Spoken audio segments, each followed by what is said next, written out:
এবার আরিফিন শুভর মায়ের মৃত্যুতে কেঁদে কেঁদে একই বলল চিত্রনায়ক সাকিব খান। বিস্তারিত জানতে ভিডিওটি শেষ পর্যন্ত দেখুন, আর আমাদের চ্যানেলে নতুন হয়ে থাকলে সাবস্ক্রাইব করে পাশে থাকা বেল আইকনটি বাজিয়ে রাখুন।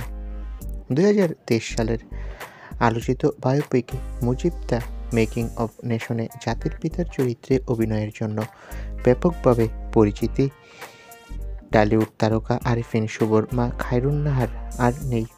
বুধবার 24শে জানুয়ারি রাত 11:55 মস্তিষ্কে রক্তক্ষরণজনিত কারণে রাজধানীর একটি বেসরকারি হাসপাতালে তিনি শেষ নিঃশ্বাস ত্যাগ করেন।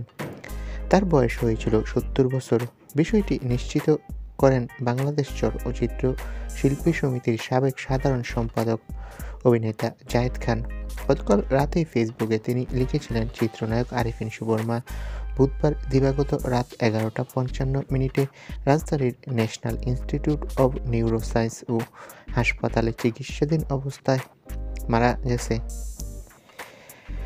ইতিমধ্যে এই অভিনেতার মায়ের জানাজা সম্পন্ন হয়েছে।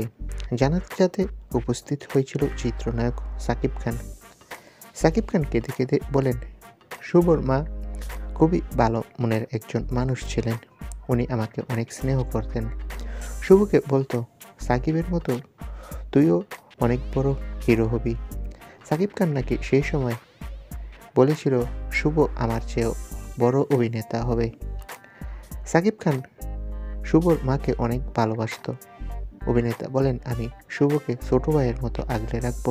তো বন্ধুরা, তোমরা কে কে কষ্ট পেয়েছো আরিফিন শুভর মায়ের মৃত্যুতে? কমেন্ট করে জানাও, আর আমাদের চ্যানেলটি সাবস্ক্রাইব করে পাশে থাকা বেল আইকনটি বাজিয়ে রাখো। ধন্যবাদ।